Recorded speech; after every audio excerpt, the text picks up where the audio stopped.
Hello दोस्तों, welcome to main point study. So आज हम करने वाले हैं पार्ट 1 कक्षा 9 का भूगोल का, जिसका नाम है भारत आकार और स्थिति। और मैं बता दूं, ये पहले ही मैं चैप्टर इंग्लिश के नोट्स के साथ अपलोड कर चुका हूं। अगर आपका इंग्लिश मीडियम है तो डिस्क्रिप्शन में लिंक दे रखा है। वो पूरा चैप्टर मैंने इंग्लिश के नोट्स के साथ समझाया है। यहाँ पर सारे के सारे नोट्स आपको हिंदी मीडियम में मिलेंगे, ठीक है, हिंदी में मिलेंगे। तो ये चैप्टर है तो बहुत ईजी, ठीक है, बट इस चैप्टर में सबसे बड़ी दिक्कत आती है राज्य के नाम याद रखने में, ठीक है, कि जो हमारी कर्क रेखा है वो कौन कौन से राज्य से होकर गुजरती है। साथ ही में जो हमारी यूनियन टेरिटरी है, जिसको केंद्र शासित प्रदेश कहते हैं, वो राज्य, और साथ में भारत से बड़े देशों के नाम। तो ऐसे नाम याद रखने में बहुत ज़्यादा डिफिकल्टी होती है। और साथ ही में जो आपके नंबर भी हैं, जैसे अक्षांश और देशांत, ठीक है, 37.6 डिग्री नॉर्थ, ये सारी चीज़ें याद करने में बहुत ज़्यादा डिफिकल्टी होती है, ठीक है। तो मैंने सोचा क्यों ना आपको ट्रिक्स के साथ बताऊं। जैसे कि आपको लिखा हुआ दिख रहा है, ये गर्म चीज़ बदतमीज़, ठीक है। तो ये क्या है? ये एक्चुअल में एक ट्रिक है जिससे आप याद रख सकते हो कि जो हमारी कर्क रेखा है वो कौन कौन से राज्य से होकर गुजरती है। और भी बहुत सारी ट्रिक, जैसे कि हमारे केंद्र शासित प्रदेश आप कैसे याद रख सकते हो।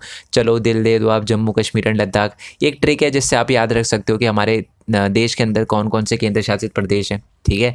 बहुत सारे बच्चे खुश हो गए कि सर माहौल बनेगा ठीक है। तो चलिए जी शुरू करते हैं। तो हमारी प्रथा है कि हम चैप्टर के नाम से शुरू करते हैं। तो भारत, आकार और स्थिति। तो सबसे पहले तो भारत के आकार के बारे में जानते हैं, ओके। अगर भारत के आकार के बारे में बात करें तो सबसे पहली चीज़ तो आपको पता ही है कि भारत का जो टोटल क्षेत्रफल है, जो टोटल एरिया है, वो 32.8 लाख वर्ग किलोमीटर है। ये चीज़ आपको याद रखनी है कि भारत का जो कुल क्षेत्रफल है वो 32.8 लाख वर्ग किलोमीटर है। निकालने की ज़रूरत नहीं है, पहले से आपकी बुक में दे रखा है, ठीक है। नेक्स्ट जो पॉइंट लिखा हुआ है वो ये लिखा हुआ है कि भारत का क्षेत्रफल विश्व के कुल भौगोलिक क्षेत्रफल का 2.4% है, ठीक है। यानी पूरे हमारे जो पृथ्वी का, यानी हमारे विश्व का, हमारी पृथ्वी का जितना क्षेत्रफल है उसका भारत 2.4% है, ठीक है जी। और नेक्स्ट पॉइंट लिखा हुआ है कि भारत विश्व का 7वां बड़ा देश है। इसका मतलब आप समझ रहे हो, क्षेत्रफल के अकॉर्डिंग जो हमारे विश्व का, हमारी पृथ्वी का सबसे बड़ा देश है वो है रूस, यानी रशिया। फिर उससे छोटा, फिर उससे छोटा, फिर इससे छोटा, फिर ऐसे ही 7वें नंबर पे आता है हमारा इंडिया। अब क्वेश्चन ये आता है बच्चों को कि सर वो 6 बड़े बड़े देश जो हैं उनके नाम क्या हैं और उनको नाम याद रखने की ट्रिक्स बताओ हमें, ठीक है। तो मैंने कहा ठीक है यार, तो ये है वो ट्रिक, AB कुकर, ठीक है। ये कोई पेड प्रमोशन नहीं है, मैं किसी कुकर की ऐड नहीं कर रहा, ठीक है, बट ये एक ट्रिक है जिससे आप ये याद रख सकते हो, ठीक है। इसको उल्टे से स्टार्ट करते हैं, ठीक है। आर, AB कुकर में सबसे लास्ट में आ रहा है आर, तो आर से होगा रूस यानी रशिया, ठीक है। ये है हमारे अर्थ का, हमारी पृथ्वी का सबसे बड़ा देश एरिया के अकॉर्डिंग। उसके बाद है सी से कनाडा, ठीक है, जिसे कनाडा बोलते हैं। उसके बाद यू से USA, संयुक्त राज्य अमेरिका जिसे बोलते हैं। और सी से हो गया चाइना। अब आप बोलोगे सर 2 बार सी है तो ऐसे कन्फ्यूजन नहीं पड़ेगी। देखो आप याद रखना कि जो चाइना है उससे हमारी थोड़ी बनती नहीं है, इसलिए हम उसको यहाँ पर थोड़ा दूर रखेंगे, कनाडा को थोड़ा पास रखेंगे। कनाडा दोस्त है, तो पहले रूस, फिर कनाडा, फिर अमेरिका, ठीक है, फिर चीन। चीन बाद में आएगा कनाडा के, क्योंकि इससे थोड़ी हमारी बनती नहीं है, ओके। उसके बाद आएगा बी से ब्राज़ील और ए से ऑस्ट्रेलिया, ठीक है। अब आपको ट्रिक्स याद हो गए ना। देखो ऐसे ही ट्रिक आप अगर याद रखोगे तभी आप अच्छे से कर पाओगे, क्योंकि ट्रिक ही याद रहती है एग्जाम में, ठीक है। बहुत अगर आप रटने की कोशिश करोगे तो वो याद नहीं रहेगा। तो AB कुकर याद रखना, आर से रशिया, सी से कनाडा, यू से USA, सी से चाइना, और बी से ब्राज़ील और ए से ऑस्ट्रेलिया। एक बार 2 बार लिखकर कोशिश करोगे, खुद ही हो जाएगा याद, देखना, गारंटी। नेक्स्ट है कि अब थोड़ा सा भारत की लंबाई और चौड़ाई के बारे में देख लेते हैं। तो भारत की अगर लंबाई की बात करें कश्मीर से लेकर कन्याकुमारी तक, तो वो है 3214 किलोमीटर। ये देखो लिखा हुआ दिख रहा है आपको। और भारत की अगर चौड़ाई की बात करें गुजरात से लेकर अरुणाचल प्रदेश तक, तो वो है 2933 किलोमीटर, ठीक है जी, ओके। अब अगर हम भारत के जो स्थल सीमा है उसकी बात करें, यानी स्थल रेखा सीमा, ये जो आपको दिख रहा है ना भारत का ऊपर वाला एरिया, ये स्थल सीमा है। स्थल सीमा का मतलब क्या होता है? जो किसी दूसरे कंट्री की लैंड से मिलता हो। ये देखो पाकिस्तान की लैंड से मिल रहा है, यहाँ पर हम चाइना की लैंड से मिल रहा है, ऊपर से अफगानिस्तान की लैंड से मिल रहा है ना, ये बांग्लादेश के लैंड से मिल रहा है। तो ज़मीन से मिलने वाला एरिया जो होता है उसे हम स्थल सीमा कहते हैं। तो भारत की जो स्थल सीमा है वो 15,200 किलोमीटर है, ठीक है। ये पूरा का पूरा अगर इसको आप ऐड कर दो ना, ये सारा का सारा, तो ये 15,200 किलोमीटर बनेगा, ओके। और भारत के अगर समुद्री तट रेखा की बात करें, समुद्री तट यानी ये समुद्र का जो तट है, अगर इसको मैं प्लस कर दूं, प्लस जो अंडमान निकोबार का जो समुद्री तट का एरिया है और लक्षद्वीप का जो समुद्री तट का एरिया है, अगर उन सब को ऐड कर दूं, ठीक है, तो ये अपना बनेगा 7,516.6 किलोमीटर, ओके, ये याद रहेगा। और मैं आपको बता दूं कि भारत के उत्तर में, ठीक है, भारत के उत्तर में और उत्तर से लेकर उत्तर जो आपका पूर्वी एरिया, ये पूरा का पूरा पहाड़ फैले हुए हैं, पता ही है आपको, हिमालय के पहाड़ हैं, ठीक है, कैलाश पर्वत, ये सारे के सारे बड़े बड़े पहाड़ हैं यहाँ पर। ओके, और ये एक नवीनतम है। अब आप बोलोगे सर नवीनतम क्या, नए नए बने हैं? तो हाँ, नए नए बने हैं, बट नए नए से मेरे कहने का मतलब अलग है। यानी जो हमारे जियोलॉजिस्ट हैं उन्होंने पता लगाया कि जितने भी पहाड़ हैं ना, जितने भी हमारे बड़े बड़े माउंटेन हैं, उसमें से सबसे बाद में, यानी सबसे जो नया पहाड़ है वो हमारा हिमालयन माउंटेन ही है। ठीक है जी, ये याद रखना है आपको। ओके, और आपको पता ही है कि भारत के जो पश्चिम में अरब सागर पड़ता है, अरब सागर आपको पता है ना, अरेबियन सी इसको इंग्लिश में बोलते हैं, ये है अरेबियन नाइट्स, ठीक है, सुनी होगी आपने स्टोरी। तो आपको ये याद रखना है कि भारत के पश्चिम में, ठीक है, जो सागर है उसको कहते हैं अरब सागर, और भारत के पूर्व में, ठीक है, जो पानी का एरिया उसको कहते हैं बंगाल की खाड़ी। ठीक है, अब इसको याद रखने का तरीका कैसे, देखो बंगाल के नीचे, जैसे हमारे यहाँ वेस्ट बंगाल पड़ता है और बांग्लादेश भी है, तो उसके नीचे बंगाल की खाड़ी, ठीक है, और अरब सागर, ये याद रखने लगा क्योंकि जो दूसरा होगा वो अरब सागर ही होगा, तो आप ऐसे याद रख सकते हो। ठीक है जी, और एक और आपको आ सकता है इससे रिलेटेड क्वेश्चन कि ये बताओ जी, बंगाल की जो खाड़ी है, ठीक है, बंगाल की खाड़ी के अंदर हमारा कौन सा द्वीप वाला हमारा स्टेट पड़ता है, ठीक है, या हमारी वो पड़ता है, क्या कहते हैं उसको, केंद्र शासित प्रदेश पड़ता है। ठीक है, आपसे डायरेक्टली पूछा जाएगा जी बे ऑफ बंगाल के अंदर जो द्वीप समूह है उसका क्या नाम है, उसका नाम है अंडमान निकोबार द्वीप समूह। और दूसरा पूछा जा सकता है कि जो अरेबियन सी है, जिसको हिंदी में अरब सागर बोलते हैं, तो अरब सागर के अंदर, ठीक है, जो आपके द्वीप समूह पाए जाते हैं उसका क्या नाम है, तो उसका नाम है लक्षद्वीप। ठीक है, लक्षद्वीप समूह, ये याद रखना है आपको। ओके, लक्षद्वीप के बारे में एक याद रखना, ये एक प्रवाल द्वीप है, यानी प्रवाल से बना हुआ है। वो आपने काई देखी है, एक तरह से कह सकते हो आप, या कोई जब सी एनिमल मर जाता है ना तो प्रवाल में कन्वर्ट हो जाता है, तो उसी से बना है ये हमारा लक्षद्वीप समूह। ठीक है, ये द्वीप समूह इसी से बना है, तो याद रखना ये एक प्रवाल आपका द्वीप है। ओके, ये आई होप ये बात याद रहेगी आपको। अब भारत के थोड़े पड़ोसी देश के बारे में बात कर लेते हैं। तो आपको पता है एक तो पाकिस्तान है, ठीक है, इसको तो आप भूल ही नहीं सकते। उसके बाद ये चाइना है, उसके बाद ये देखो नेपाल से भी टच हो रही है बाउंड्री, ये अपना भूटान हो गया, ये बांग्लादेश हो गया, ये म्यांमार हो गया। म्यांमार को बर्मा भी कहते हैं, तो कन्फ्यूज़ मत होना और बर्मा आ जाए तो। और यहाँ पर दिखा नहीं रखा, बट ये ऊपर वाला एरिया जो है ना हमारा अफ़गानिस्तान से भी टच होता है, ठीक है, वो भी हमारे एरिया में ही आएगा। और नीचे की तरफ है श्रीलंका, जो इसमें दे नहीं रखा, बट यहाँ श्रीलंका भी है, और नीचे भी एक कंट्री है, इस तरफ आप नीचे जाओगे ना तो एक कंट्री है मालदीव्स। ठीक है, सारे के सारे बॉलीवुड सारे ना वहीं पर घूमने जाते हैं वेकेशन में, तो मालदीव्स भी याद रखना। ओके, अब इसी में ये एक बहुत इंपॉर्टेंट चीज़ है कि आपको पता होगा कि भारत है ये, ठीक है, भारत और श्रीलंका के बीच में एक रास्ता है, तो उसको याद रखना है कि वो पाक जलसंधि कहा जाता है उसे, या मन्नार की खाड़ी भी कहा जाता है। ठीक है, याद रख सकते हो आप। तो इसको आप कैसे याद रख सकते हो, मन्नार की खाड़ी, आपने रामायण तो देखी होगी, ठीक है, तो आपको याद होगा कि हम हनुमान जी ने ऐसे पूरा का पूरा एरिया बनाया था, है ना, भारत और श्रीलंका के बीच में, वो श्रीलंका है ना जो रावण की लंका, वहाँ जाने के लिए। तो इससे आप याद रख सकते हो कि वो मन्नार की खाड़ी है। ठीक है जी, आई होप ये आपको अच्छे से क्लियर हो गया, कोई दिक्कत ना आई उसमें, जो जो चीज़ बताइए वो याद रखनी है। ओके, अब भारत के केंद्र शासित प्रदेश के बारे में बात करते हैं। ठीक है, तो भारत के केंद्र शासित प्रदेश इस टाइम 8 हैं। ठीक है, अभी 8 हैं, बाद में बढ़ भी सकते हैं, घट भी सकते हैं। तो अगर आप ये बिल्कुल ही बहुत बाद में देख रहे हो वीडियो, 1 साल बाद, 1.5 साल बाद, तो वेरीफाई कर लेना दोस्त कि कितने हैं हमारे केंद्र शासित प्रदेश। बट मैं उसके लिए भी आपको एक ट्रिक बता देता हूँ। ठीक है, बट पहले तो ये केंद्र शासित प्रदेश होते क्या हैं। ठीक है, ये इतने छोटे होते हैं कि आप इनको एक अलग राज्य नहीं बना सकते, और ये इतने बड़े होते हैं कि आप इनको दूसरे राज्य के साथ भी नहीं मिला सकते। और मैं आपको बता दूं, जैसे कि मान लो आपका वेस्ट बंगाल है, वेस्ट बंगाल एक राज्य है, ठीक है, वो केंद्र शासित प्रदेश नहीं है, राज्य है। तो इसमें ना ज़्यादातर जो पावर होती है वो मुख्यमंत्री के पास होती है। बट अगर मैं केंद्र शासित प्रदेशों की बात करूँ ना, तो वहाँ पर सीधा सीधा जो है वो हमारी जो केंद्र सरकार होती है उसके अंडर होता है। ठीक है, आई होप ये आप समझ पा रहे हो, कोई दिक्कत नहीं, अगर नहीं समझ पा रहे तो बस याद रखो कि जो केंद्र शासित प्रदेश होते हैं वो बहुत ही ज़्यादा छोटे होते हैं। ठीक है, इसलिए उनको अलग से राज्य नहीं बनाया जा सकता, और ये इतने बड़े होते हैं कि किसी दूसरे राज्य के साथ नहीं मिलाया जाता। ठीक है, इस पे जो कंट्रोल होता है ना वो डायरेक्ट जो बड़ी वाली गवर्नमेंट होती है ना हमारी, जैसे कि आपको पता है हमारे भारत में इस टाइम किसकी गवर्नमेंट चल रही है, इस टाइम बीजेपी की चल रही है, बाद में बदल सकती है, बट इस टाइम बीजेपी की चल रही है। तो जो हमारे केंद्र शासित प्रदेश होते हैं ना, उन पे कंट्रोल जो करती है वो केंद्र शासित राज्यों पे जो कंट्रोल करती है वो हमारी केंद्र सरकार ही करती है।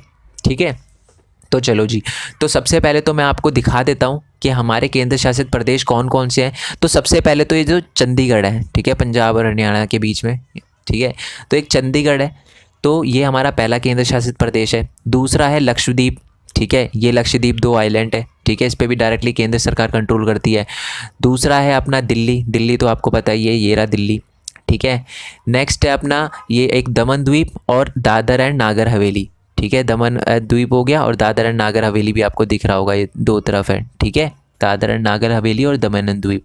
ओके, जो नेक्स्ट है आपका वो है अंडमान निकोबार द्वीप समूह, ये पता ही है, और ये पुडुचेरी, पुडुचेरी 3 अलग अलग जगह दिख रहा होगा और आपको ये 3 अलग अलग जगह ही है, ठीक है, पुडुचेरी एक जगह नहीं है, 3 अलग अलग जगह है, ठीक है, बट इसको एक ही नाम से जानते हैं।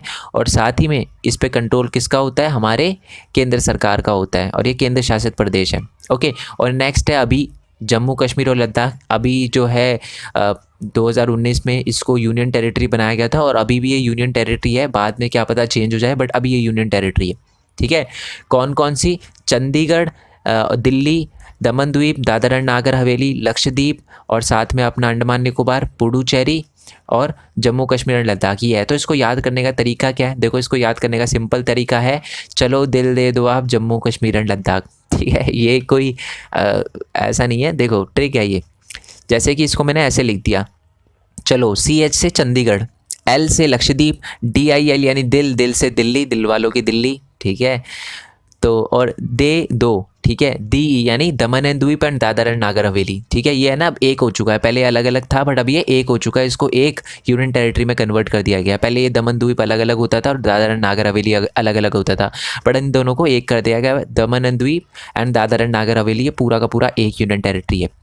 ए से हो गया अपना अंडमान एंड निकोबार, पी से हो गया पुडुचेरी, ठीक है, J&K जम्मू एंड कश्मीर, और अपना लद्दाख हो गया पूरा का पूरा लद्दाख। ये तो दोनों के दोनों पूरे के पूरे नाम लिखे हुए हैं। तो चलो दिल दे दो आप जम्मू कश्मीर एंड लद्दाख, यानी चंडीगढ़, लक्षद्वीप, दिल्ली, दमन एंड द्वीप, दादर एंड नागर हवेली, अंडमान निकोबार और पुडुचेरी, और उसके बाद दो तो पूरे पूरे नाम है जम्मू कश्मीर एंड लद्दाख।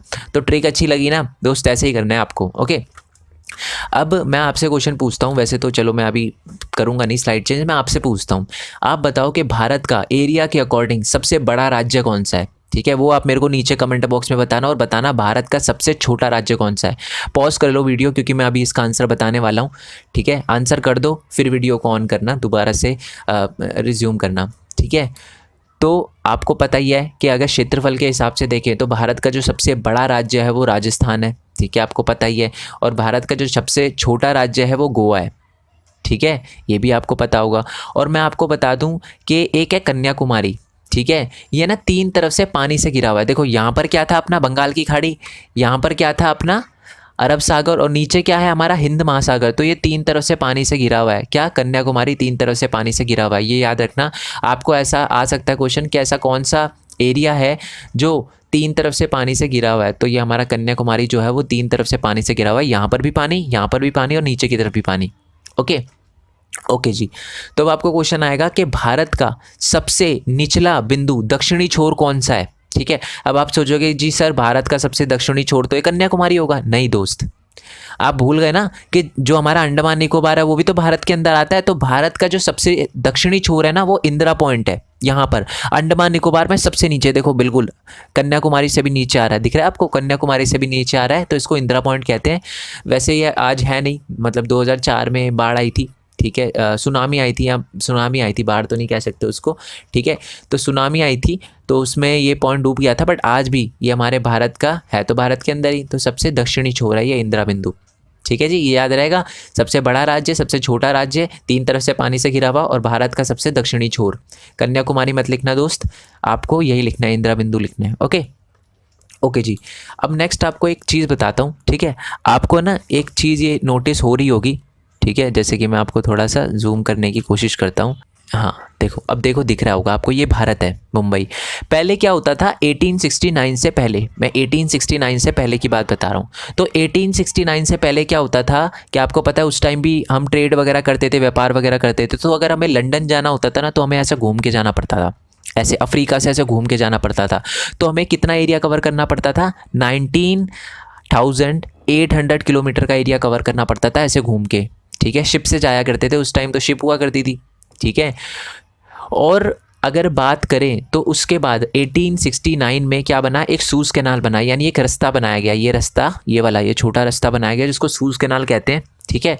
तो उसने हमारा बहुत ज़्यादा एरिया बचा लिया, बहुत ज़्यादा टाइम बचा लिया। और ये जो सूज कैनाल है उससे सिर्फ और सिर्फ हमें 11,600 किलोमीटर का एरिया कवर करना पड़ा, मतलब लगभग हमारे 7,000 किलोमीटर का एरिया जो है, जो हमें पहले तय करना पड़ता था, वो बच गया और हमारा टाइम भी बच गया, ठीक है। तो ये सूज कैनाल याद रखना, ये 1869 में बनाया गया था, ठीक है। और इससे क्या था कि जो हमारा एरिया है वो घट गया। पहले हमें लंदन जाने के लिए ज़्यादा बड़ा एरिया कवर करना पड़ता था, बड़ा में बहुत कम एरिया कवर करना पड़ता है। ओके जी, आई होप ये आपको अच्छे से क्लियर हो गया हो। ओके, तो देखो यही वाली लाइन लिखी हुई है, आई होप आपको दिख रही हो, ठीक है। ये लाइन लिखी हुई है कि जो सूज कैनाल है वो 1869 में बनाया गया और उसकी वजह से 7,000 किलोमीटर का जो रास्ता था वो रिड्यूस हो गया, ठीक है जी। आई होप ये आपको अच्छे से क्लियर हो गया हो। और अब बात करते हैं नेक्स्ट और सबसे ज़्यादा मोस्ट इंपॉर्टेंट क्वेश्चन की। इसको मैं रिक्वेस्ट करूंगा कि आप इसको एज इट इज़ याद कर लो, ये बहुत इंपॉर्टेंट क्वेश्चन है। क्वेश्चन क्या है कि भारत जो है हिंद महासागर के केंद्र स्थिति पर है। आप देखोगे कि भारत, देखो ये पूरा का पूरा हिंद महासागर है, ये पूरा का पूरा हिंद महासागर है नीचे की तरफ, तो भारत बिल्कुल बीच में स्थित है। तो इसके क्या फ़ायदे हैं, तो यही क्वेश्चन आपसे पूछा गया है। हिंद महासागर में भारत की केंद्र स्थिति से इसे किस प्रकार लाभ प्राप्त हुआ है। तो भारत जो इस एरिया में है, यहाँ पर है, इसका भारत को क्या फ़ायदा हुआ है, ठीक है। तो यही देखो ये लिखा हुआ है, उत्तर हिंद महासागर के शीर्ष पर भारत का केंद्र स्थान बहुत महत्वपूर्ण माना जाता है, क्योंकि ये तो ये 4 पॉइंट लिखे हैं। आपसे रिक्वेस्ट करूंगा दोस्त इसको एज इट इज़ याद कर लो, क्योंकि ये आपके एग्जाम में अगर ये वाला क्वेश्चन आता है तो डायरेक्ट आएगा 5 नंबर का या 4 नंबर का, तो इसलिए इसको एज इट इज़ याद कर लो। तो पहला पॉइंट क्या है कि इसने ट्रांस हिंद महासागर मार्गों के कारण भारत को एक रणनीतिक लाभ दिया है, जो पश्चिम में यूरोप के देशों और पूर्वी एशियाई के देशों को जोड़ता है। आप ध्यान से देखोगे ना तो ये यूरोप है, ठीक है, और ये पूर्वी एशियाई, ये वाले पूर्वी एशियाई के देश है, और भारत बिल्कुल बीचों बीच पड़ता है। तो अगर कोई लंबा रास्ता तय करके आ रहा है तो पहले भारत में रुकेगा, क्योंकि इतनी लंबी शिप, फिर थोड़ा रुकना पड़ता है, फ्यूल वगैरह करवाना पड़ता है, ठीक है, उसके बाद यहाँ पर जाएगा। तो भारत क्या करता है, एक तरह से कह सकते हैं कि भारत का जिस जगह पर भारत अभी है, ठीक है, उससे सबसे ज़्यादा जो लाभ होता है भारत को इसलिए होता है क्योंकि भारत ही है जो पश्चिमी यूरोप के देशों को पूर्वी एशियाई के देशों से जोड़ता है, ठीक है। पहले तो ये फ़ायदा होता है। दूसरी बात है कि दक्कन प्रायद्वीपीय हिंद महासागर में फैला हुआ है। अब ये दक्कन का जो प्रायद्वीपीय क्या मतलब होता है, जो 3 तरफ से पानी से घिरा हो।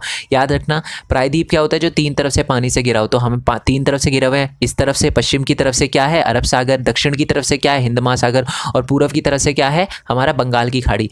तो हम 3 तरफ से पानी से घिरे हुए हैं, ठीक है, जो भारत को पश्चिमी तट से पश्चिमी एशिया, ठीक है, अफ्रीका और यूरोप के साथ, और पूर्वी तट पे दक्षिण पूर्वी एशिया के साथ निकट संपर्क स्थापित करने में मदद करता है। दूसरा फायदा भारत को ये होता है कि भारत एक प्रायद्वीपीय देश है, 3 तरफ से पानी से घिरा हुआ है। तो इस तरफ, यानी अगर पश्चिम की बात करें तो यहाँ से भारत यूरोप की तरफ, अफ्रीका की तरफ, ठीक है, और जो दक्षिण पश्चिमी एशिया के जो देश हैं उनसे क्या कर सकता है, रिलेशन बैठा सकता है, व्यापार वगैरह कर सकता है, ठीक है। और साथ ही में अगर हम यहाँ पर पूर्व की बात करें तो पूर्व का जो तट है उससे भारत क्या कर सकता है, ये जो पूर्वी दक्षिणी एशियाई के जो देश हैं उनसे क्या कर सकता है, संपर्क कर सकता है, ठीक है जी। तो ये आपको क्लियर हो गया, ये सेकंड पॉइंट था। फर्स्ट पॉइंट पता चल गया ना आपको। फर्स्ट पॉइंट क्या था कि भारत क्या करता है कि यूरोप के देशों को एक तरह से पूर्वी एशियाई के देशों से जोड़ता है। दूसरा है कि भारत का जो पश्चिमी तट है वो एशिया और अफ्रीका के देशों से निकटतम जोड़ता है या संपर्क बनाए रखता है, संपर्क स्थापित करने में मदद करता है। और साथ में जो हमारा पूर्वी तट है वो क्या, दक्षिण पूर्वी एशियाई देशों के साथ संपर्क स्थापित करने में मदद करता है, ठीक है। विशाल तटरेखा और प्राकृतिक बंदरगाह ने अपने पड़ोसी और दूर के देशों के साथ व्यापार और वाणिज्य करने में भारत को लाभान्वित किया है। नेक्स्ट पॉइंट है कि भारत की इतनी बड़ी जो कोस्ट लाइन है, इतना जो बड़ा जो संपर्क है, इतना जो बड़ा समुद्री तट है, उससे भारत को ये फ़ायदा हुआ कि भारत दूर दूर के देशों से आराम से क्या कर सकता है, व्यापार कर सकता है। जैसे कि मैं आपको एक एग्जांपल देता हूँ। हम बात करते हैं, जैसे कि मैं बात करता हूँ एक वियतनाम है ना, कंट्री है, उसके आसपास कोई भी पानी नहीं है, मतलब जैसे हमारे भारत के नीचे पानी ही पानी है ना, तो वो किसी भी पानी वाले एरिया से कवर नहीं है, तो अब वो व्यापार नहीं कर पाएगा सी से, बट हम तो बहुत आसानी से समुद्र के रास्ते व्यापार कर सकते हैं। तो ये भी फ़ायदा है भारत को। और नेक्स्ट और मोस्ट इम्पॉर्टेंट है कि इसने भारत को एशियाई महाद्वीप के बाकी हिस्सों की तुलना में अलग जलवायु दी है। मैं बताता हूँ, भारत एक ऐसी जगह पर है जिसकी वजह से भारत की जलवायु भी अलग है और सबसे डिस्टिंक्ट जलवायु है, सबसे अलग जलवायु है। याद रखना, जलवायु से मेरे को एक बात याद आई, आपका एक चैप्टर नंबर 4 भी है 9th क्लास का, और वो मोस्ट इम्पॉर्टेंट चैप्टर है और बहुत बच्चों को वो बहुत ज़्यादा डिफिकल्ट लगता है। मैं आपसे रिक्वेस्ट करूँगा कि वो वीडियो ज़रूर जाकर देख कर आना, क्योंकि आज ना कल तो आपको देखनी पड़ेगी, क्योंकि वो आएगा आपके सिलेबस में और बहुत ईजी लैंग्वेज में समझा रखा है मैंने। इससे ज़्यादा ईजी लैंग्वेज में मैंने कभी कोई चैप्टर नहीं समझाया, तो वो वीडियो ज़रूर जाके देख के आना। मैं आपको बता दूँ, सारे चैप्टर बेसिकली मैं अपलोड कर चुका हूँ हिंदी मीडियम वाले बच्चों के लिए भी, बाकी जो बच्चे हैं वो भी कर दूँगा। कर दिए होंगे तो सबका लिंक आपको नीचे डिस्क्रिप्शन में मिल जाएगा, मतलब प्लेलिस्ट का लिंक होगा। जैसे ही प्लेलिस्ट पे क्लिक करोगे सारे चैप्टर आपके सामने आ जाएंगे जो मैंने अपलोड करे होंगे। इतिहास की, समाज विज्ञान की, भूगोल की और अर्थशास्त्र की, सबकी प्लेलिस्ट अलग अलग बनाई है। ओके जी, तो ये वाला क्वेश्चन तो हो गया आपको क्लियर। ओके, तो हम भारत के आकार के बारे में तो अब अच्छे से समझ चुके हैं, अब भारत की स्थिति के बारे में बात करेंगे। ठीक है, तो आपको दिख रहा होगा कि यहाँ है भारत, तो ये भारत की स्थिति है। ठीक है, यही भारत की स्थिति है। अब मैं हंस क्यों रहा हूँ, देखो अब आपको कुछ याद रखना है। सबसे पहले तो आपको एक चीज़ याद रखनी है कि आपको 2 तरह की लाइनें दिख रही होगी, एक तो सीधी सीधी लाइनें दिख रही होगी, है ना, और एक ये लेटी हुई लाइनें दिख रही होगी। इंग्लिश में तो बड़ा आसान है, क्योंकि लेटी हुई लाइनों को लैटिट्यूड कहते हैं, बट अगर मैं बात करूँ हिंदी में, तो जो लेटी हुई लाइन है ना, ये जो लेटी हुई लाइन है इसको कहते हैं अक्षांश। ठीक है, अक्षांश कहते हैं इसको, जो लेटी हुई लाइन है। और जो खड़ी हुई लाइन है इसको बोलते हैं देशांतर। ठीक है, देशांतर बोलते हैं, और अक्षांश बोलते हैं जो हमारी खड़ी हुई लाइन है। ठीक है, और आपको दिख रहा होगा बिल्कुल बीचों बीच में से एक लाइन जा रही है, पृथ्वी के बिल्कुल बीचों बीच में से एक लाइन जा रही है, इसको कहते हैं भूमध्य रेखा। क्या कहते हैं? भूमध्य रेखा। ये बिल्कुल 0 डिग्री से जाती है। तो आपको याद रखना है ये कि भारत के, पूरी दुनिया के बिल्कुल बीचों बीच से जो रेखा गुजरती है, काल्पनिक रेखा, उसको क्या कहते हैं? भूमध्य रेखा कहते हैं। ये काल्पनिक रेखा है, ऐसे नहीं कि किसी ने लाइन बनाई है, ये किसी ने लाइन नहीं बनाई है, सिर्फ एक काल्पनिक रेखा है। ठीक है जी, तो अभी तक हमें 2 चीज़ें समझ आई भारत के स्थिति के बारे में, कि जो हमारी भूमध्य रेखा है बिल्कुल बीचों बीच में से जाती है, और भूमध्य रेखा क्या करती है? पृथ्वी को 2 हिस्सों में बांट देती है। एक तो हो गया उत्तरी गोलार्ध, ऊपर वाला हिस्सा, और एक हो गया दक्षिणी गोलार्ध। और हम कौन से गोलार्ध में हैं? आप बताओ, हम कौन से गोलार्ध में हैं दोस्त? हम कौन से गोलार्ध में हैं? हम है उत्तरी गोलार्ध में। भारत उत्तरी गोलार्ध में है ना। ओके जी, लेटी हुई लाइनों को क्या कहते हैं? अक्षांश, और जो खड़ी हुई लाइन है उसको देशांतर बोलते हैं। ठीक है, अब देखो मैं आपको एक चीज़ बताता हूँ। आपको दिख रहा होगा कि यहाँ पर इस वाली पिक्चर में कि भारत के बिल्कुल बीचों बीच से एक लाइन जाती है, जैसे कि मैं यहाँ पर दिखाता हूँ आपको, दिख रहा होगा भारत के बिल्कुल बीचों बीच से एक लाइन जा रही है, यहाँ पर दिख रहा होगा। तो ये पूरा मैप है। मैं आपको बता दूँ, 0 डिग्री से ऊपर यानी उत्तरी गोलार्ध में 23 डिग्री 30 मिनट, इसे मिनट कहते हैं। नॉर्थ क्यों लिखा है मैंने? उत्तर क्यों लिखा है? क्योंकि ये उत्तरी गोलार्ध में है। नॉर्थ का मतलब उत्तर होता है, तो ये उत्तरी गोलार्ध में, तो इसलिए यहाँ नॉर्थ लिखा है, एन लिखा है मैंने। ठीक है, तो हमारे अगर बात करें तो हमारे भूमध्य रेखा से 23 डिग्री 30 मिनट नॉर्थ में एक रेखा जाती है जिसको बोलते हैं कर्क रेखा। वो बिल्कुल क्या करती है? भारत के बिल्कुल बीचों बीच से जाती है। ठीक है, और वो किन किन राज्यों से होकर गुजरती है? चलो पहले वही देख लेते हैं। तो जो भूमध्य रेखा है वो इन राज्यों से होकर गुजरती है। कौन कौन से राज्य? सबसे पहले तो ये गुजरात है। ठीक है, आप जूम करके अपनी बुक में देख सकते हो या इसी को जूम कर सकते हो। एक तो ये गुजरात हो गया, दूसरा राजस्थान हो गया। ठीक है, तीसरा ये देखो मध्य प्रदेश दिख रहा होगा, चौथा ये छत्तीसगढ़। ठीक है, उसके बाद ये आपका झारखंड हो गया, उसके बाद वेस्ट बंगाल और त्रिपुरा और मिज़ोरम। ठीक है, ये तो हो गए राज्य के नाम। अब इसको लर्न करने की ट्रिक क्या है? इसको लर्न करने की सिंपल सी ट्रिक है, और वो भी सीक्वेंस में। इसको आपको याद रखना है, गरम चीज़ बदतमीज़। ठीक है, तो वैसे भी ठंड का मौसम है तो याद हो जाएगा आपको, गरम चीज़ बदतमीज़। तो अब देखो, ग से गुजरात, र से राजस्थान, म से मध्य प्रदेश, ची, अब ची कैसे लिखते हो आप? CH लिखते हो ना, तो CH से छत्तीसगढ़, ज से अपना झारखंड। ठीक है, ब से वेस्ट बंगाल, ब से बंगाल। ठीक है, ऐसे याद रखना, बंगाल तो हमारा वेस्ट बंगाल ही है। त से हो गया त्रिपुरा, और मी, अब देखो मिज लिखा है, अब म तो पहले भी आ चुका है तो मिज, इसलिए हम पूरा लेंगे मिज। तो मिज से क्या? मिजोरम। ठीक है, त्रिपुरा और मिजोरम। तो ऐसे आप याद रख सकते हो, कैसे? कि गरम चीज़ बदतमीज़, ग से गुजरात, र से राजस्थान, म से मध्य प्रदेश, फिर छत्तीसगढ़, फिर ज से झारखंड, फिर ब से वेस्ट बंगाल मतलब, फिर त से त्रिपुरा और मिज से मिजोरम। ऐसे याद रख सकते हो आप, और आपको याद रखनी है, ऐसे ही आपको याद रहेगी। बहुत ईजी ट्रिक है और बहुत अच्छे से याद कर सकते हो आप। ठीक है जी, तो भारत के बिल्कुल बीचों बीच से कौन सी रेखा जाती है? कर्क रेखा। कौन कौन से राज्यों से होकर गुजरती है? गरम, चीज़, बदतमीज़। और अब है ना, जैसे ये वीडियो खत्म हो जाए तो सबसे पहले तो आपको गरम, चीज़, बदतमीज़ लिखना है कि कौन कौन से राज्य से कर्क रेखा होकर गुजरती है। ओके। और जैसे हमारे उत्तरी गोलार्ध में जैसे कर्क रेखा होती है ना, जो 23 डिग्री 30 मिनट नॉर्थ से होती है, वैसे ही हमारे दक्षिणी गोलार्ध में भी बिल्कुल 23 डिग्री 30 मिनट साउथ। साउथ क्यों? क्योंकि ये हमारे भूमध्य रेखा के नीचे वाले एरिया में है, यानी ये हमारे दक्षिणी गोलार्ध में, और दक्षिण को क्या कहते हैं? साउथ कहते हैं। ठीक है। तो जो हमारे दक्षिणी गोलार्ध में 23 डिग्री 30 मिनट साउथ से होकर एक रेखा गुजरती है, उसको हम कहते हैं मकर रेखा। ठीक है, मकर रेखा। और ये भारत से होकर नहीं गुजरती, साफ दिख रहा है आपको, है ना। तो अभी तक हमें 3 रेखा के बारे में पता चला। एक तो हो गई भूमध्य रेखा जो 0 डिग्री से जाती है, और एक हो गई कर्क रेखा जो नॉर्थ में जाती है, यानी हमारे उत्तरी गोलार्ध में होती है 23 डिग्री 30 मिनट। इसे मिनट कहते हैं, याद रखना। ये जो लिखा हुआ है, पहले वाले को डिग्री, दूसरे वाले को मिनट कहते हैं। तो ये कर्क रेखा है। ठीक है। और हमारे भूमध्य रेखा के से जो नीचे से जाती है 23 डिग्री 30 मिनट साउथ से, उसे मकर रेखा कहते हैं। और जो हमारी ये लेटी हुई लाइन है उसको अक्षांश कहते हैं, और जो खड़ी हुई लाइन है उसे देशांतर कहते हैं। ठीक है जी, आई होप आपको समझ आ गया हो। अब बात करते हैं हम भारत की स्थिति की दोबारा से बात करते हैं। अब देखो, आपको दिख रहा होगा कि लेटी हुई लाइन, एक ये यहाँ से एक लेटी हुई लाइन है जो भारत को टच कर रही है। तो ये कितने डिग्री पर टच कर रही है? जैसे यहाँ पर, जैसे जो मैंने बोला था भूमध्य रेखा 0 डिग्री, तो ये जो नीचे वाला पॉइंट है ये भी कहीं ना कहीं टच कर रहा होगा ना, है ना। ये भी यहाँ पर कहीं ना कहीं टच कर रहा होगा, और यहाँ पर ये भी कहीं ना कहीं किसी ना किसी डिग्री को टच कर रहा होगा, है ना। ये देखो, किसी ना किसी डिग्री को टच कर रहा होगा। और ये जो ये खड़ी हुई लाइनें हैं, जो हमारी देशांतर लाइन है, ये भी कहीं ना कहीं टच कर रही होगी यहाँ पर, जैसे कि डिग्री दिखा रहा है, यहाँ पर टच कर रहा होगा।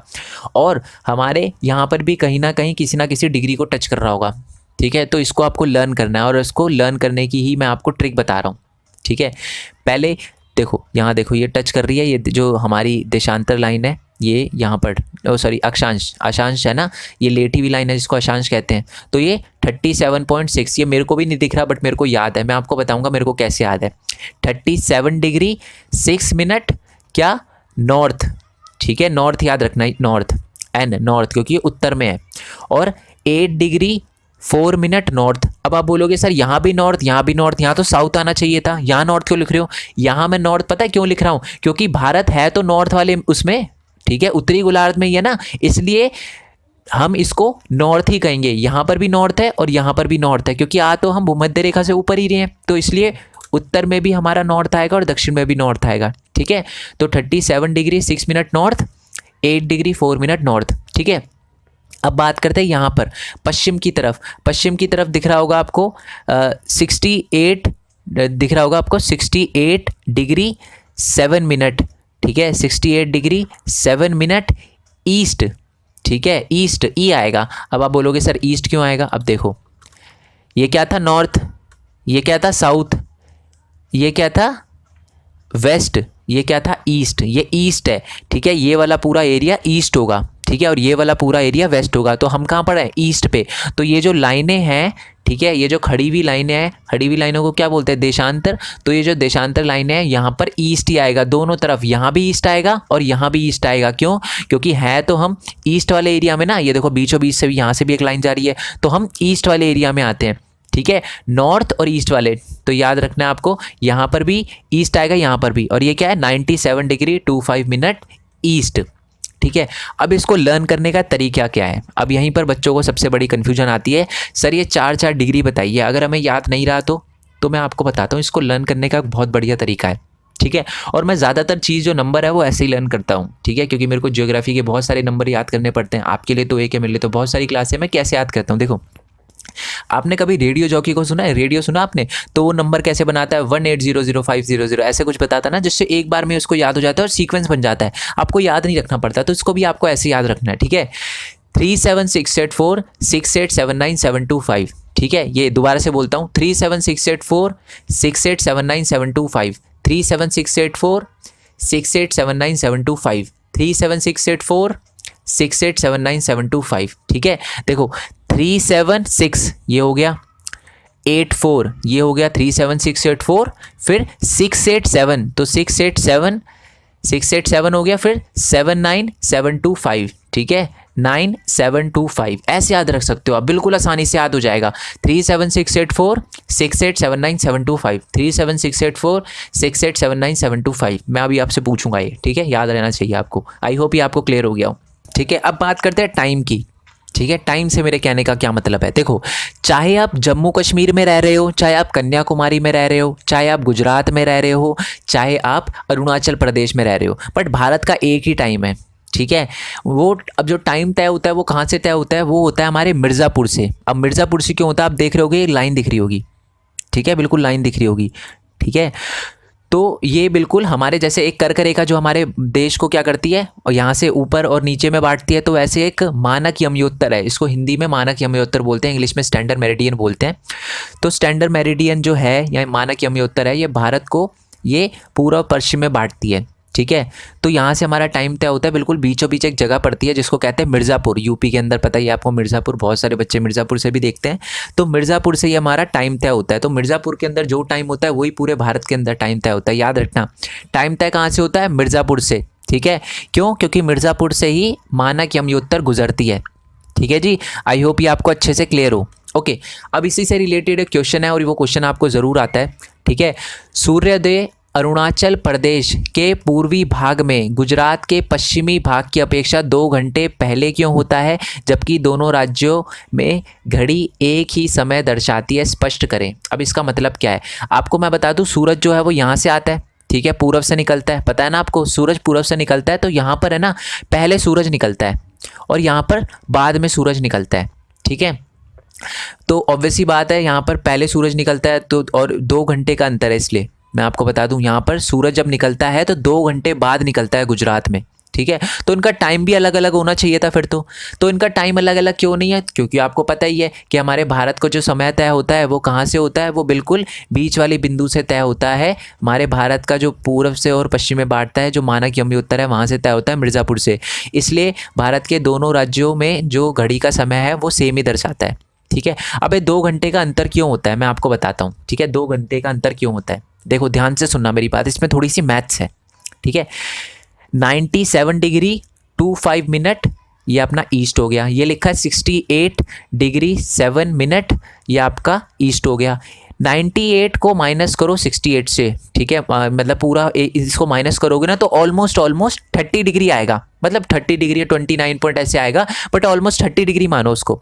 और 1 डिग्री को तय करने में सूरज को लगते हैं जी 4 मिनट। कितने लगते हैं, सूरज की रोशनी को 1 डिग्री, ऐसे आपको 1 डिग्री बड़ा छोटा लग रहा होगा, बट आप देखोगे हज़ारों किलोमीटर होता है 1 डिग्री, ठीक है। तो 1 डिग्री कवर करने में हमारे सूरज की रोशनी को लगते हैं जी कितने, 4 मिनट। तो 30 डिग्री को यहाँ से लेकर यहाँ तक, मतलब यहाँ पर है तो 30 डिग्री क्रॉस करने में कितने मिनट लगेंगे, 120 मिनट। और 120 मिनट कितने हो गए, 2 घंटे हो गए, नहीं हो गए, 1 घंटे में 60 मिनट तो 2 घंटे हो गए ना। समझ आ नहीं आया दोस्त आपको, देखो यहाँ से सूरज निकलता है, ठीक है, सूरज यहाँ पर निकलता है और उसके 2 घंटे बाद गुजरात में दिखता है। क्यों, क्योंकि यहाँ से 30 डिग्री का अंतर है और सूरज की रोशनी को 30 डिग्री यानी 1 डिग्री क्रॉस करने में 4 मिनट लगते हैं, तो 30 डिग्री क्रॉस करने में 120 मिनट लगेंगे और 120 मिनट को क्या कहते हैं, 2 घंटे, ठीक है जी। आई होप आपको क्लियर हो गया हो। तो मैं एक बार ये रीड कर देता हूँ। अरुणाचल प्रदेश और गुजरात के बीच जो अनुदैर्ध्य जो अंतर है ना, मतलब डिग्री का जो अंतर है वो 30 डिग्री का अंतर है।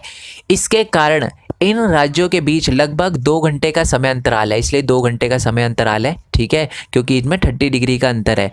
इन राज्यों के बीच लगभग 2 घंटे का समय अंतराल है, मैं बता चुका हूँ। क्योंकि अरुणाचल प्रदेश पूर्व में है, इसलिए गुजरात की तुलना में यहाँ सूरज पहले उगता है, ठीक है, पहले निकलता है यहाँ पर सूरज।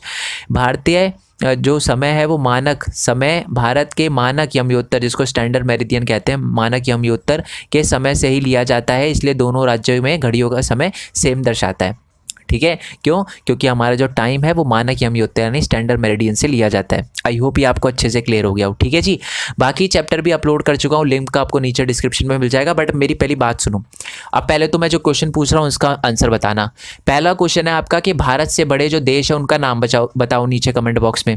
दूसरा क्वेश्चन है कि जो कर्क रेखा है वो भारत के किन किन राज्यों से होकर गुजरती है वो बताना है, ठीक है। और आपको बताना है भारत के जो बिल्कुल सबसे ऊपर वाला जो आपका अक्षांश है वो बताना है, भारत का सबसे ऊपरी बिंदु, भारत का सबसे निचली बिंदु में सबसे अक्षांश बताना है, और पूर्व और पश्चिमी में भी जो हमारे देशांतर थे वो बताना है आपको नीचे कमेंट बॉक्स में, वही 37 वाला जो मैंने बताया था। ओके, 37 37684 ये वाला बताना है आपको। ओके, याद करके बताना आपको। और एक और बात यार, एक मोस्ट इंपॉर्टेंट बात, मैंने एक न्यू चैनल बनाया है, उसका लिंक आपको नीचे डिस्क्रिप्शन में मिल जाएगा। ठीक है, वहाँ पर मैं अपनी यूट्यूब जर्नी के बारे में बताने वाला हूँ, और मैं ये बताने वाला हूँ कि मैंने यूट्यूब से कैसे अर्न किया और आप यूट्यूब से कैसे अर्न कर सकते हो। तो उस चैनल को सब्सक्राइब कर लेना, ठीक है, और मोस्ट इंपॉर्टेंटली उसकी आप बेल आइकन दबा देना। स्क्रीन पे दिख रहा होगा कि उस पर 1000 सब्सक्राइबर है, ठीक है, बट एक्चुअल में उसमें 2000 या 2300 से ज़्यादा सब्सक्राइबर है मैं कहूँ तो, जबकि मैंने एक भी वीडियो नहीं डाली। तो बच्चे उस चैनल को क्यों सब्सक्राइब कर रहे हैं? क्योंकि वहाँ पर मैं अपनी यूट्यूब जर्नी के बारे में बताने वाला हूँ, और मैं ये बताने वाला हूँ कि मैंने यूट्यूब से कैसे अर्न किया, और मोस्ट इंपॉर्टेंटली आप यूट्यूब से कैसे अर्न कर सकते हो। तो उस चैनल को सब्सक्राइब करना मत भूलना, उसकी नोटिफिकेशन बेल दबाना मत भूलना, ठीक है जी। ओके, और साथ में इस चैनल की भी नोटिफिकेशन और बेल आइकन आप दबा लेना, ठीक है, सब्सक्राइब करने के बाद। ओके, आई होप आपको वीडियो अच्छी लगी हो। वीडियो अच्छी लगी हो तो लाइक करना, चैनल को सब्सक्राइब करना, जितना हो सके इस वीडियो को शेयर करना। बहुत ज़्यादा सपोर्ट किया आपने, ठीक है। पिछले साल जो 9th के बच्चे थे, ठीक है, उन्होंने बहुत ज़्यादा सपोर्ट किया था, बट आज आप हो, ठीक है, आपसे भी उतनी एक्सपेक्टेशन है कि जितना उन बच्चों ने सपोर्ट किया है आप भी उतना ही करो, ठीक है। मैं ट्राई करूँगा, मैं कभी ऐसा नहीं करता, मेरे को पता है कि हिंदी मीडियम और इंग्लिश मीडियम, हिंदी मीडियम के लिए बहुत कम स्टफ मिलता है, बट मैं फिर भी बनाता हूँ। बेशक व्यूज़ कम आते हैं, व्यूज़ की कोई टेंशन नहीं है, बट अगर किसी एक बच्चे की भी हेल्प होती है ना, तो मेरे लिए बहुत है, ठीक है। तो अगर आपको मेरा एफर्ट अच्छा लग रहा हो, मेरा नहीं, किसी भी यूट्यूबर का, कोई भी लग रहा है आपको, कोई भी टीचर आपको अच्छा समझाने की कोशिश कर रहा है, यूट्यूब पे समझ आ रहा है उसका, थोड़ी मेहनत कर रहा है, ऐसा नहीं कि बुक से ही पढ़ा रहा है, बुक से कोई भी पढ़ा सकता है, बट आपको लग रहा है कि पीपीटी वगैरह से हिंदी में टाइप करके अच्छे से समझाने की कोशिश कर रहा है, तो उसको सपोर्ट ज़रूर करो, चैनल को सब्सक्राइब करो उसके, और कमेंट बॉक्स में लिखो कि सर बहुत बढ़िया वीडियो है, ठीक है। और मैं साथ में बता दूंगा आपको, आप चाहो तो मेरे को इंस्टाग्राम, फेसबुक, ट्विटर वगैरह पे फॉलो कर सकते हो, सबका लिंक आपको नीचे डिस्क्रिप्शन में मिल जाएगा। और 9th क्लास का मैंने एक टेलीग्राम चैनल भी बनाया है। टेलीग्राम बेसिकली एक ऐप है, ठीक है, जैसे कि व्हाट्सएप होता है वैसे ही टेलीग्राम है, उसको डाउनलोड करना, साइन अप वगैरह करना, सर्च पे लिखना मेन पॉइंट स्टडी 9th, तो आप 9th के टेलीग्राम चैनल पे आ जाओगे। वहाँ पर मैं नोट्स वगैरह भी देते रहता हूँ, और क्विज़ वगैरह भी लूँगा अभी मैं, याद रखना, हिंदी मीडियम वाले, इंग्लिश मीडियम वाले, दोनों बच्चों के लिए क्विज़ वगैरह लूँगा। तो उस चैनल को आप ज्वाइन कर लेना, फ्री है, कोई पे वगैरह नहीं है, और मैं वहाँ पर क्विज़ भेजूँगा, MCQ होंगे, टाइम होगा आपको कि 10 सेकंड में या 15 या 30 सेकंड में आपको क्विज़ का आंसर देना है, ठीक है। तो ओके यार, thank you so much, and I hope आपको वीडियो अच्छी लगी हो। सब्सक्राइब कर सकते हो आप दोनों चैनल को, सब्सक्राइब करके नोटिफिकेशन बेल दबा देना। सो नेक्स्ट वीडियो के लिए स्टे ट्यून, तब तक के लिए थैंक यू सो मच। जय हिंद, जय भारत, वंदे मातरम, and thanks for your support.